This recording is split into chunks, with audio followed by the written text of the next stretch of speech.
Oi, pessoal. Então, o nosso trabalho, Pedagogia de Projetos, no desenvolvimento de uma nova plataforma educativa, é, na verdade, um projeto semente, né, como a gente chamou, porque é só uma ideia que a gente ainda não tem uma implementação. Cris, pode passar. Então, eu sou a Daniela, sou professora de português para estrangeiros na URGS, sou graduada em letras e estou cursando filosofia. Próximo. E esse é o meu irmão, Christian, que é estudante de física e membro do CTA. Próximo. Esse trabalho surgiu de algumas discussões que a gente tinha sobre o quanto a forma que a gente foi escolarizado, e mesmo na universidade, é uma forma extremamente insatisfatória, não estimulante, que gera muito tédio, e muitas vezes pessoas que têm muito interesse em aprender e gostam muito de aprender e se envolver em projetos têm toda uma escolarização extremamente frustrante. Acho que muitos de vocês devem ter vivido isso e continuam vivendo na universidade, porque não é como se fosse só na escola, a universidade também reproduz isso. Então, às vezes a gente estuda, a gente faz uma prova, passa, depois praticamente esquece tudo, porque não teve um envolvimento emocional com aquelas coisas que tu estava aprendendo, não teve um projeto que desse sentido para aquilo. Então, a nossa ideia, próximo, é usar uma pedagogia de projetos, né? O que é a pedagogia de projetos? Então, bem rapidamente, simplificando, seria bem parecido, eu gostei desse termo que foi usado na apresentação anterior, de práticas em comunidade, acho que eu usei errado, mas mais ou menos isso, mas é mais ou menos isso, tu vê os interesses dos alunos, com mediação do professor, e tu criar um projeto onde os alunos em etapas possam detectar qual problema eles querem resolver, possam investigar, possam avaliar, possam reavaliar. Então é uma metodologia que vai dar sentido para aquele aprendizado e vai tornar aquilo estimulante para o aluno. Aqui eu trouxe alguns exemplos no PPE, que é o Português para Estrangeiros, que é um programa da URGS, onde eu trabalho. A gente usa o tempo todo pedagogia de projetos. Esse é um exemplo de um jornal feito pelos alunos estrangeiros, que é uma disciplina de jornalismo amador. Então, eles vão estudar gêneros jornalísticos, eles vão aprender quais são as etapas para fazer um jornal, e eles vão aprender na prática, visitando jornais, como se faz um jornal. E eles que definem todas as pautas. Aqui, então, foi uma reportagem sobre greves afetam o acesso a alimentos no RU. Cris, próximo. Aqui um outro exemplo, Toniolo, o anti-herói da capital. Toniolo faz grafites em Porto Alegre, uma figura conhecida, e os alunos estavam curiosos, porque muitas pessoas não fazem ideia de quem é Toniolo, se ele é uma pessoa ou não, se é um coletivo. Então, os alunos chineses estavam muito curiosos sobre essa figura por terem vindo pela cidade, o nome Toniolo, e foram atrás. Próximo. Outro exemplo, né, que foi apresentado, o EIT, a Escola Diferente de Tecnologia Cidadã Hacker, é um exemplo perfeito de pedagogia de projetos. Vocês conseguiram ver, quem assistiu, a emoção dos alunos que estavam falando, né, que construíram uma estação meteorológica. Então, esse é o objetivo de usar uma pedagogia de projetos. Trazer significado para aquilo que os alunos estão aprendendo, e é uma coisa que tu dificilmente vai esquecer se tu traz esse componente das emoções junto com o teu aprendizado. Próximo. O CTA, então, a partir daqui o Cris, depois eu volto a falar. O CTA mostra alguns projetos aqui, né? Vocês já ouviram falar várias vezes do CTA, mas alguns projetos que a gente pode enquadrar como pedagogia de projeto, né? Como o Ar Gerador, o Jogo nas Águas, estação meteorológica, assim vai. Pode passar aí. Passa pro Pode passar mesmo, né? Tá, então, a ideia então é construir uma plataforma para onde as pessoas possam desenvolver projetos de pedagogia de projetos, os colégios possam usar, as pessoas fora do colégio também possam usar autonomamente, que é basicamente pegar softwares existentes e unir eles. Então, os softwares de controle de versão de software, que são, por exemplo, o Git, Lab e outros assim que são de código-fonte livre, né? Também de hardware aberto e livre, então a gente pode pegar alguns dos grandes repositórios e o método, por exemplo, Open Project ou Chili Project que a gente usa, são softwares para gestões, que no caso o CTA usa o Chili Project, e também usar softwares que têm MOOCs, cursos online gratuitos. Todos devem conhecer Future Learn ou edX, e a edX ela é um software livre também, então a gente pode usar e modificar. Aí alguns exemplos de MOOCs, né? Pode passar. Alguns outros exemplos de lugares que a gente pode garimpar dados para começar a fazer plataforma. Pode passar. Então, o primeiro passo seria fazer um buscador, então um Web Search Engine com crawler, spider, baseado em algumas coisas que tem do DuckDuckGo já. Pode passar. E daí a gente basicamente organizar esses conhecimentos por hashes, hashtag assim, e começar a correlacionar, tipo assim, o que eu preciso aprender para fazer esse projeto. Então, eu poderia ter recomendações ali para dizer, tu tem que fazer esses cursos online para ter capacidade de fazer uma sessão metrológica. Tu estudando sozinho, assim, né, com esse estímulo. Ou, ainda melhor, para fazer esse projeto eu preciso aprender isso, ou com o conhecimento que eu já adquiri até agora e eu tenho ali, quais são os projetos que eu posso fazer? Então, pode dar uma gama de projetos, né? E daí isso seria basicamente, depois da gente querer implementar, isso é tudo ideia, né, gente? Implementar daí um buscador com ontologia web semântica, que o Daniel Miller é um grande mestre disso, e daí a gente começa a conseguir inferir relações conceituais, ou seja, além do hash, a gente começa a dar dados para a máquina começar a dizer, por exemplo, a pessoa vai pesquisar por casa ecológica, e na pesquisa vai aparecer uma página inteira que vai ter dados sobre cisterna, bioconstrução, aerogerador. Em nenhum momento vai aparecer, como é no Google atualmente para a gente disponível, a palavra casa ecológica na resposta. Mas o buscador vai inferir por dados de que a cisterna, a bioconstrução tem a ver com casa ecológica. Então, a palavra, vai isso. E então é basicamente isso. Assim, uma coisa muito importante, só para finalizar, assim, sempre todo o processo de aprendizagem, o estudante está documentando os seus projetos, como ele está desenvolvendo a aprendizagem, e também essa recomendação de, por exemplo, se tu está estudando isso, talvez tu queira fazer esse curso. Isso é opcional, porque tu pode entrar anônimo na plataforma, por segurança dos dados também, e tu pode editar quais são as recomendações, assim. Então, tipo, eu quero fornecer esses dados para vocês me recomendarem sobre esse assunto, sobre aquele, ou não quero fornecer. Então, essas recomendações as pessoas vão poder escolher se querem ou não, né? Então, é basicamente isso. E só para concluir, então, o mais legal dessa ideia é que, em primeiro lugar, seria uma plataforma que reuniria todos esses recursos que a gente já tem de plataformas livres, educacionais, mas que eles estão espalhados pela internet em diferentes locais. Então, o principal objetivo é integrar todos eles, onde tu possa achar todos os cursos no mesmo site. Então a gente acha que esse recurso facilita e vai tornar mais viável que mais pessoas utilizem. E além disso, integrar isso com a pedagogia de projetos para que os alunos possam então construir seus projetos. E para isso, a gente precisa muito da ajuda de vocês. Então, se vocês acham que podem nos ajudar de alguma forma para a gente montar uma equipe, precisamos de vocês e muito obrigada!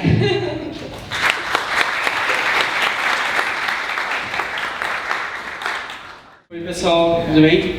Então, estou bastante triste que eu estou muitas dias, horas fazendo a apresentação e agora acontece isso, mas faz parte, né?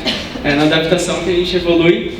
E, bom, basicamente então o microaerogerador foi o meu meio de entrar no CTA. Então, quando eu conheci o CTA através da Marina, fazendo teatro, eu descobri que eu podia desenvolver qualquer projeto lá. E daí eu falei, bom, quero fazer a antropia eólica lá, e daí o pessoal falou, bem-vindo. Então, foi assim, e, bom, basicamente ele vem da ideia da microgeração distribuída, então é produção em vários lugares, com armazenamento no local mesmo.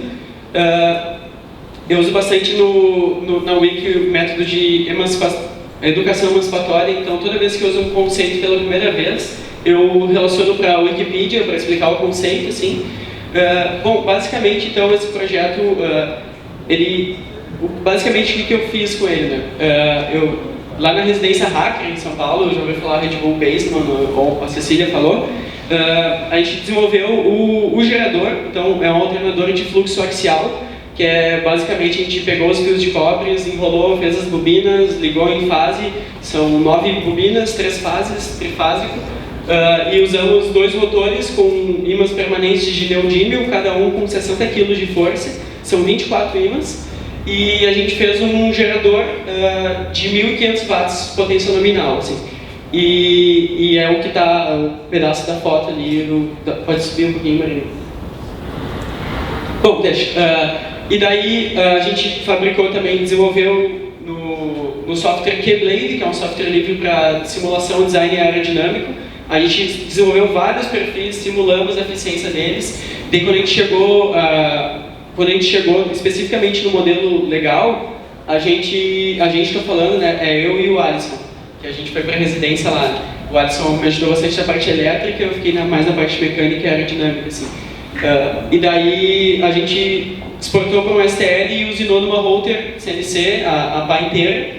E agora a gente está desenvolvendo a pá com segmentos cortados a laser, então são vários aerofólios assim, que dão o ângulo de ataque e várias longarinas que unem todas as peças e depois todos esses pedacinhos de madeira são cobertos com fibra de vidro.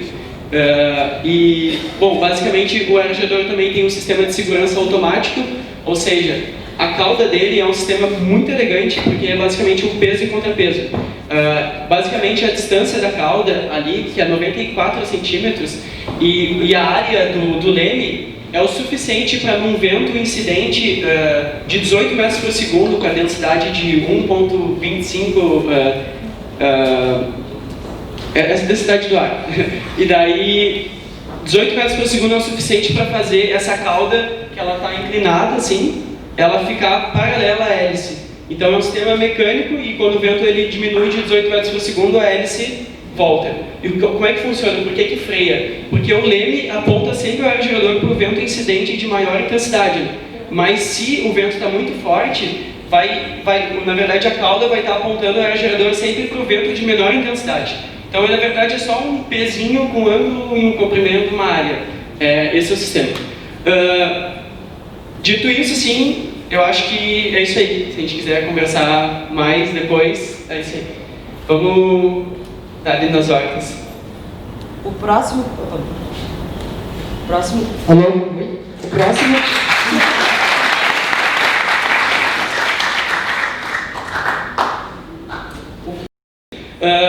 Lá a gente conheceu 5 projetos na Residência Hacker. E todos eram open source, inclusive a estação meteorológica foi para lá também. E depois que acabou a residência, eu pensei, bom, eu vou reproduzir os outros projetos para levar para Porto Alegre, compartilhar com o pessoal do CTA e quem sabe a gente desenvolve daqui também, né? Aí foi isso que eu fiz. Basicamente, isso é uma foto da exposição do projeto, lá no trabalho final. Esse projeto ele foi idealizado pelo Rainer Grasman, que é paulista, mora lá em São Paulo. E desde depois da residência, então, eu e o Alisson, também que não está aqui hoje, mas é autor do trabalho, continuamos o desenvolvimento desse projeto, assim. Então, basicamente, o que a gente fez até agora nele foi desenvolver uma nova placa de circuito. A primeira versão, ela era basicamente um ATmega 328P, que é o microcontrolador do Arduino Uno, ou enfim. Essa primeira versão, então, tinha esse ATmega, tinha válvula solenoide e basicamente isso dá irrigação. Então, assim, aqui em cima tem um tanque d'água e gravitacionalmente ele desce e ali a válvula solenoide, nos horários específicos, de acordo com a umidade do solo, porque tem extensor do solo ali, que está na placa controlando também, vai irrigando as plantas de acordo com a sua necessidade. Assim. E também no tanque ali que está... Esse daqui, o de cima só tem água e o de baixo tem churume. Então o churume é aquilo que sobra do resíduo orgânico, né? Aquela parada bem fedorenta. Ela é bem nutritiva também. Bastante bactéria e isso é importante para o solo. Então, basicamente, a água se dilui em churume e o churume entra também para o solo para dar nutriente. Então, na verdade, a horta automatizada, ela dá água e nutriente para as plantas de uma forma controlada e de acordo com os horários do dia, intensidade do sol, coisas assim. E daí, só para finalizar daí, assim, a gente desenvolveu uma placa, na verdade a gente vem modelando, vem fazendo a pesquisa do que seria legal ter na placa, e daí o Alisson, como um gênio da eletrônica, desenhou todo o circuito, e basicamente, é importante citar que o João, tá ali, que falou da Cambil também, faz parte do projeto e ele acrescenta muito com o conhecimento de jardins, né? Então, o que a planta precisa de fato, foi bem importante para desenvolver a nova versão da placa, que eu mostraria aqui, se tivesse slide, mas basicamente entra no conceito de Smart Greenhouse, que chama, que é uma estufa inteligente. Então, além de controlar água, nutriente, controla também a ventilação, controla índice de gases como o CO2, oxigênio, a temperatura com lâmpadas, então tem um relé ali para controlar, controla uma bomba d'água também com relé para mandar água quando precisa. Então é basicamente fazer um sistema bem mais inteligente que possa também enviar dados através do Node MCU, que tem comunicação Wi-Fi e Bluetooth diretamente numa plataforma da internet. Assim. Então a ideia é basicamente essa da placa. Capite.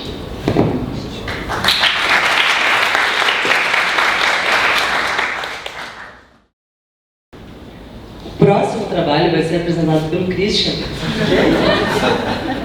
E ele se chama Climobike. Beleza. Climobike, então, é um outro projeto lá que a gente conheceu, que foi idealizado pelo Saulo Jacques, que agora está morando fora do país. E desde então, a gente desenvolveu, ele foi bem intenso o desenvolvimento, assim, e avançamos bastante. E eu me tornei o gerente do projeto no país, já que o Saulo está em outro lugar. E, basicamente, então, o Climobike é uma estação meteorológica portátil adaptável às bicicletas para monitorar a qualidade do ar. Tudo com dados GPS, então, o dado GPS. Basicamente, o que a placa do Climobike fazia lá em São Paulo quando acabou a residência?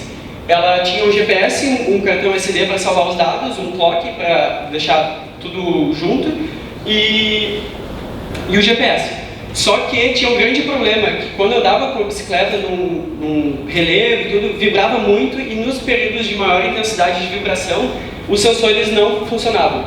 Então, na prática, a gente não conseguia ter dados fiéis, assim. E daí eu e o Alisson também decidimos começar a desenvolver esse projeto e a gente fez uma nova versão da placa, assim, que essa nova versão a gente conseguiu corrigir esse problema da vibração colocando engates de borracha no suporte da placa e também fazendo soldas com estanho reforçado, assim. E daí, basicamente, a gente colocou mais alguns outros sensores e a coisa mais difícil foi calibrar esses sensores para ter dados fiéis, né? A Marina vai dando um zoom ali, todos os pontinhos verdes, na verdade, são dados do monitoramento ambiental que a gente fez num piloto de teleentrega de bicicleta e de comida vegetariana e vegana, com o Velivre, uma empresa local daqui. Então, o que tem no Climobike, né, nessa versão? Ele tem um Node MCU também, a primeira versão era um Arduino, e então dava só no SD tudo. A gente tem nessa nova versão um cartão SD, a gente tem um Node MCU que é para fazer comunicação Wi-Fi e Bluetooth também. A gente tem o clock e a gente monitora o dióxido de carbono, o metano e o óxido nitroso. Então, são gases muito importantes para a pesquisa climática e planetária, que tem um grande impacto na mudança as mudanças climáticas, né?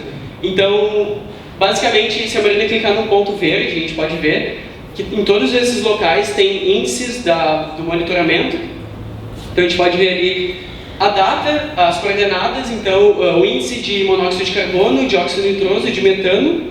Isso está em partes por milhão e foi muito difícil calibrar. A gente teve que botar num sistema mais fechado, botar a intensidade de gás em cima e mesmo assim não está tipo científico. Não pode ser considerado ainda. Tem que ser feito, na verdade, o ambiente que a gente fez ele é altamente contaminado, né, por outros gases na atmosfera, apesar da gente, por exemplo, jogar metano em cima ou CO2 para tentar alterar aquela atmosfera onde o sensor estava, ainda não foi suficiente. Então, esses dados eles não têm uma característica científica, isso seria o próximo passo do projeto.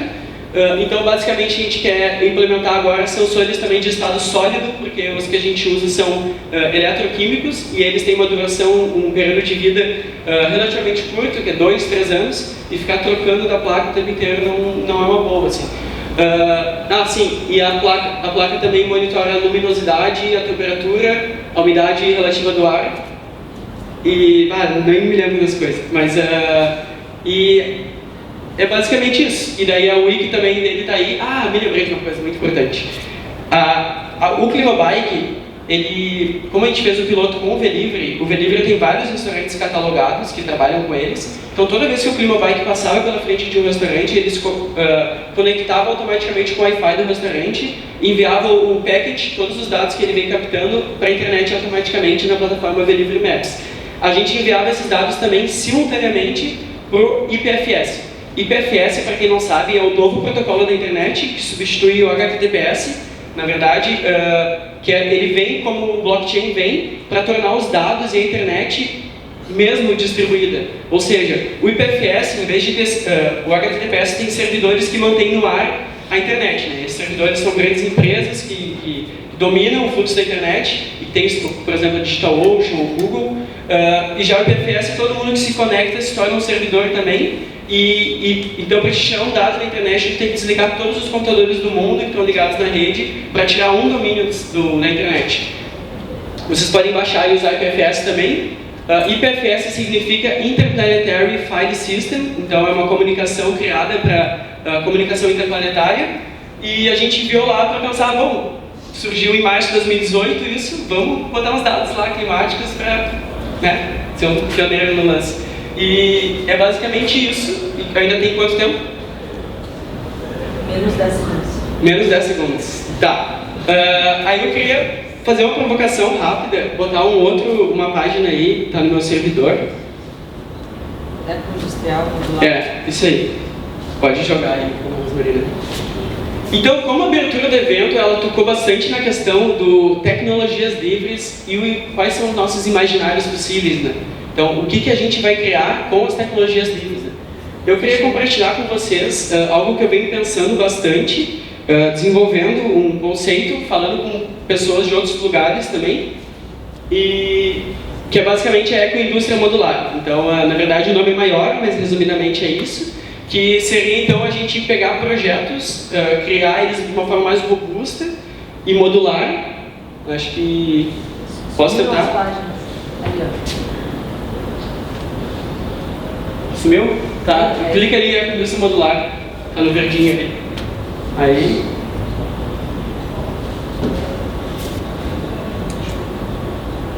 Certo, eu basicamente quero mostrar algumas imagens para vocês entenderem, assim. Dá para descer, imagem por imagem eu vou falando de passado, sabe, Lima?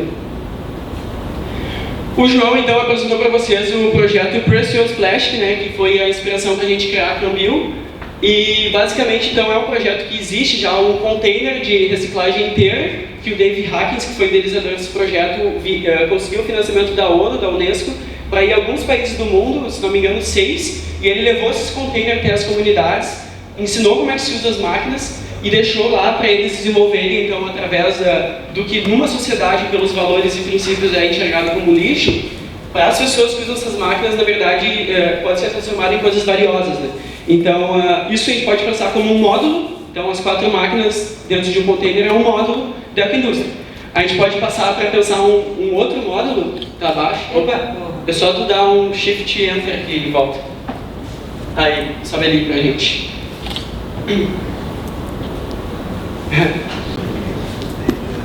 Tá, e daí a gente pode pensar um outro módulo, como por exemplo, eu apresentei o aerogerador, pode ser um módulo de geração de energia, então, onde... não está aparecendo ali. Tá, mas pensa assim, um container que tenha placas solares, tem aerogeradores em cima, pode ter também uma estação meteorológica ali, funcionando com isso, e uma Powerwall. Então, para quem não sabe, os notebooks, eles têm uma bateria chamada 1865, que são essas baterias aí. Tem o notebook, os carros elétricos da Tesla e todos os outros usam essas baterias, então são várias ligadas. Então elas são muito baratas, se reciclam em grande escala, e com esses módulos de baterias a gente pode criar um no-break para uma residência inteira, ou uma empresa. E tem vários projetos livres disso também. Então pensem num container que produz energia e armazena como um outro módulo, assim como o de reciclagem e produção de resíduos plásticos, né? A gente pode passar para mentalizar, por exemplo, falamos também das hortas urbanas automatizadas. Pensem então um container inteiro com hortas automatizadas que estão produzindo alimentos em grande escala, assim, vertical, né, estufa e coisa assim. E esses alimentos eles estão sendo criados dentro de uma estufa inteligente, com exaustão, controle de temperatura, tudo enviando os dados para a internet. E pode ser produzido também nesse outro módulo comida. E daí, por fim, só para...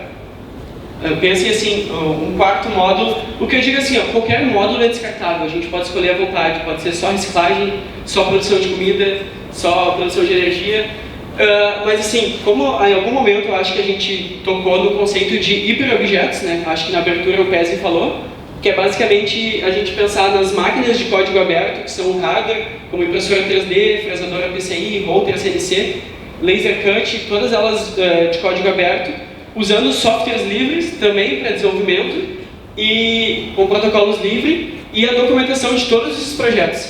Então pensem agora um quarto módulo que seria essas máquinas de fabricação digital que poderiam estar usando materiais reciclados ou de baixo custo para produzir as próprias máquinas de novo. Então essas 3 máquinas, a impressora, a router e fresadora, tem a capacidade de fazer as 3 máquinas de novo, ou outras máquinas, como as de plástico, os aerogeradores. Então, pensem isso como um outro módulo que possa, a partir disso, começar a fazer as coisas se auto-replicarem. Então, a única questão que eu quero dizer é, por imaginário que a gente tem, existem tantos projetos livres, e na medida que a gente vai misturando um projeto com outro, o que acontece é que, na verdade, a gente está mexendo com a taxa de auto-replicação. Então, isso é a partir de um input financeiro, e eu fiz um orçamento bem por cima, então não é exatamente isso, mas em materiais a gente gastaria R$150 mil para fazer esses 4 módulos e a partir deles começar a se replicar com um baixo custo. O que são R$150 mil? Para a gente é muito, mas para outras pessoas não. Então é basicamente isso que eu queria dizer, para a gente pensar livremente, porque existem muitos projetos, né, que a gente pode unir. Obrigado.